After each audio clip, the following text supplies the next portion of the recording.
Greetings and welcome back to Room 303 and our chats with Emily as we're calling our readings through the Johnson edition, the collection of the poems of Emily Dickinson. We turn now to an amazing little poem, 104, Where I Have Lost, I Softer Tread. Now, I find this a fascinating theodicy. We, in our very opening comments, our playlist at learnstrong.net, down that left-hand side, again, Chats with Emily, our playlist, we commented on our big five: epistemology, what you can know; ontology, who you are; psychology, the study of the individual mind; sociology, the study of the collective mind; and then finally that question of theodicy.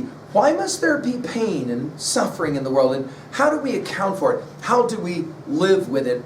Emily is constantly asking this question, and of course for her one of the greatest sources of pain is death, the departure. Now, we've worked through the preceding 103 poems. We just finished with I Have a King in poem 103. And if you've been doing this reading with us, now that you've finished the first 100 plus poems, you'll notice that Emily has this genius capacity to use a little bit of wit to talk about something so profound. And we're going to see that happening here as well. I would point out what has sometimes been noticed about Emily's poetry, that there's a subset of her poems that are what we like to call the I poems. I don't mean I as in I mean I as in the pronoun I.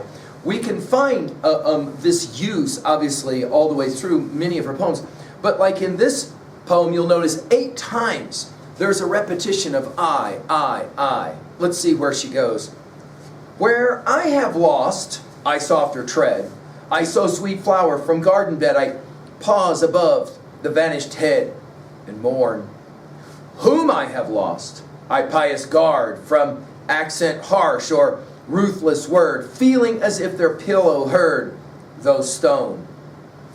When I have lost, you'll know by this: a bonnet black, a dusk surplice, a little tremor in my voice, like this.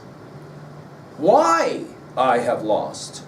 The people know who dressed in frocks of purest snow went home a century ago. Next bliss.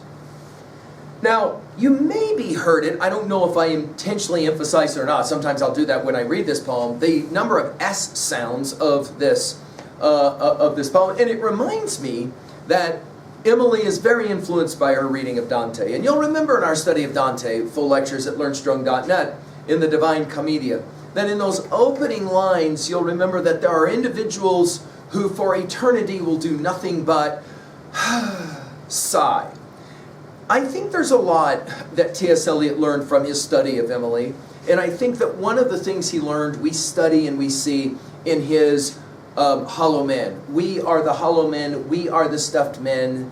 That notion that we're empty and we're stuffed, leaning together, headpiece filled with straw. And then you'll remember that word, alas. We've given, of course, full lectures at Learn Strong on this poem, but alas, our dry voices when we whisper together are quiet and meaningless as wind in dry grass or rat's feet over broken glass in our dry cellars. We commented when we did that poem that the S sounds that are there, but also that alas, that that sighing, right? As in, why? It's fundamental to the theodicy question, correct? Why? Why must there be this pain? Notice it's where, whom, when, why. And of course the theodicy question is predominantly why.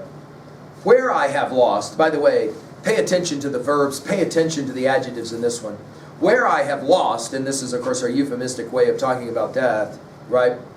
I softer tread. I sow sweet flower from garden bed. Again, the end rhymes are noticeable here. I pause above that vanished head and mourn. So you've got, notice the verbs here, tread and mourn and pause. You've got the adjectives, softer, vanished, and the like. In other words, wherever I've buried someone, I'm acutely aware that that's where they are. Then, whom I've lost, I pious guard from accent harsh, a ruthless word, feeling as if their pillow heard though stone. By the way, in one reproduction of this poem later, it would be through stone and not though stone.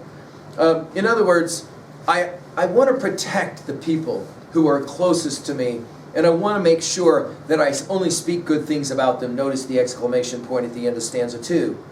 When I have lost, you'll know by this. Notice she invites you into the poem, and notice it is a bonnet black. Think about, of course, Emily's dress for much of her life. A dusk surplice, this white linen vestment that will be worn by clergy. By the way, we're going to see this one more time in poem 324 when she'll say it. Some keep the Sabbath going to church. I keep it staying at home with a bobolink for a chorister and an orchard for a dome. Some keep the Sabbath in surplice. I just wear my wings. And instead of tolling the bell for church, our little sexton sings. God preaches a noted clergyman, and the sermon is never long. So instead of getting to heaven at last, I'm going all along. When we meet this poem, we'll remind ourselves that this idea of the clergy and the representation of the clergy, notice it's a dark surplice, and then it's a little trimmer in my voice, like this. There's such an immediacy to this poem, and again, the repetition of the sounds I think are profound. Now notice we've gone from where to whom to when, but now we're going to get to the real question. Why? Why must I lose the people who are closest to me? Why I have lost? Now she'll tell us the only ones who can know, and they're obviously the ones who have already left, those who have already died. The people know who dressed in frocks of purest snow, so we're going from a dusk surplice to a white garment, right? Pure snow. Went home a century ago. Next bless, the idea of heaven, right, at the end. Now, I like to think about T.S. Eliot's Hollow Men again. You'll remember those who have crossed with direct eyes to death's other kingdom, remember us if at all, not as lost violent souls, but only as the hollow men, the stuffed men. What is the argument that's made there by Eliot? The reason we don't want to die is not we're afraid of death. We're afraid of waking up on the other side and having to meet our great-great-great-great-grandma who has direct eyes. And she looks at us and says, this thing you're doing, this is what you call living? After all of the sacrifices that we made, this is the best that you could do? And our eyes will drop. And we don't want to meet those direct eyes.